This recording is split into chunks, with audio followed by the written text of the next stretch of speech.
2007 ವಿಶ್ವಕಪ್ ಗೆಲ್ಲಲು ಹಾರ್ದಿಕ್ ಪಾಂಡ್ಯ ಈಗಿನಿಂದಲೇ ಭರ್ಜರಿ ತಯಾರಿ ಆರಂಭಿಸಿದ್ದಾರೆ.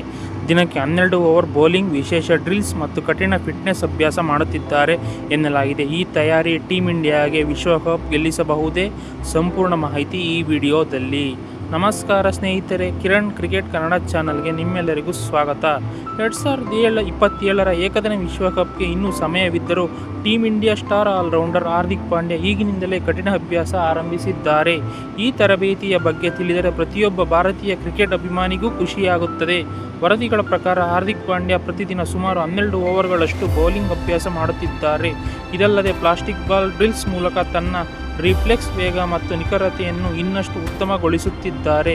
ಕಳೆದ ಕೆಲವು ವರ್ಷಗಳಲ್ಲಿ ಹಾರ್ದಿಕ್ ಪಾಂಡ್ಯಗೆ ಗಾಯದ ಸಮಸ್ಯೆಗಳು ಎದುರಾಗಿದ್ದವು. ಅದರಿಂದ ಅವರು ಕೆಲವೊಮ್ಮೆ ಪೂರ್ಣ ಪ್ರಮಾಣದಲ್ಲಿ ಬೌಲಿಂಗ್ ಮಾಡಲು ಸಾಧ್ಯವಾಗಿರಲಿಲ್ಲ.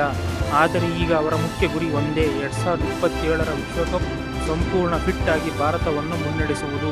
ಒಬ್ಬ ಆಲ್ರೌಂಡರ್ ತಂಡಕ್ಕೆ ಎಷ್ಟು ಮುಖ್ಯ ಎನ್ನುವುದು ನಾವು ಅನೇಕ ಪಂದ್ಯಗಳಲ್ಲಿ ನೋಡಿದ್ದೇವೆ.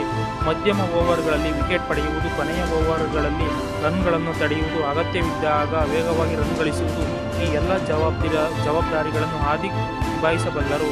ಈ ವಿಶೇಷ ತರಬೇತಿಯ ಉದ್ದೇಶ ಕೇವಲ ವೇಗವಾಗಿ ಬೌಲಿಂಗ್ ಮಾಡುವುದು ಅಲ್ಲ, ದೀರ್ಘ ಸಮಯ ಫಿಟ್ ಆಗಿರುವುದು, ಗಾಯಗಳನ್ನು ತಪ್ಪಿಸುವುದು, ಒತ್ತಡದ ಪರಿಸ್ಥಿತಿಯಲ್ಲೂ ಅತ್ಯುತ್ತಮ ಪ್ರದರ್ಶನ ನೀಡುವುದು ಕೂಡ ಇದರ ಭಾಗವಾಗಿದೆ.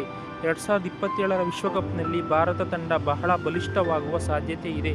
ಯುವ ಆಟಗಾರರು ಮತ್ತು ಅನುಭವಿ ಆಟಗಾರರ ಉತ್ತಮ ಸಂಯೋಜನೆ ಭಾರತ ತಂಡಕ್ಕೆ ಶಕ್ತಿಯಾಗಬಹುದು. ಅಂತಹ ತಂಡದಲ್ಲಿ ಹಾರ್ದಿಕ್ ಪಾಂಡ್ಯ ಪ್ರಮುಖ ಪಾತ್ರ ವಹಿಸುವ ನಿರೀಕ್ಷೆ ಇದೆ.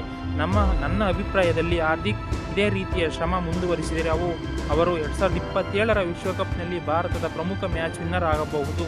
ಆದರೆ ಕ್ರಿಕೆಟ್ನಲ್ಲಿ ಅಂತಿಮ ಫಲಿತಾಂಶ ಆಟಗಾರನ ಫಾರ್ಮ್, ಫಿಟ್ನೆಸ್ ಮತ್ತು ತಂಡದ ಆಯ್ಕೆಯ ಮೇಲೆ ಅವಲಂಬಿತವಾಗಿರುತ್ತದೆ. ಆದ್ದರಿಂದ ಈಗಲೇ ಯಾವುದೇ ಖಚಿತ ಭವಿಷ್ಯ ನುಡಿಯಲು ಸಾಧ್ಯವಿಲ್ಲ. ಭಾರತದ ಅಭಿಮಾನಿಗಳೆಲ್ಲರೂ ಹಾರ್ದಿಕ್ ಪಾಂಡ್ಯ ಸಂಪೂರ್ಣ ಫಿಟ್ ಆಗಿ ವಿಶ್ವಕಪ್ನಲ್ಲಿ ಮಿಂಚಲಿ ಎಂದು ಆಶಿಸುತ್ತಿದ್ದಾರೆ. ಈ ವಿಷಯದ ಬಗ್ಗೆ ನಿಮ್ಮ ಅಭಿಪ್ರಾಯ ಏನು?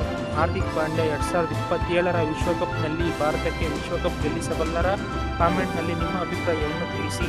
ವಿಡಿಯೋ ಇಷ್ಟವಾದರೆ ಲೈಕ್ ಮಾಡಿ, ಶೇರ್ ಮಾಡಿ ಮತ್ತು ಕಿರಣ್ ಕ್ರಿಕೆಟ್ ಕನ್ನಡ ಚಾನಲ್ಗೆ ಸಬ್ಸ್ಕ್ರೈಬ್ ಮಾಡೋದನ್ನು ಮರೆಯಬೇಡಿ.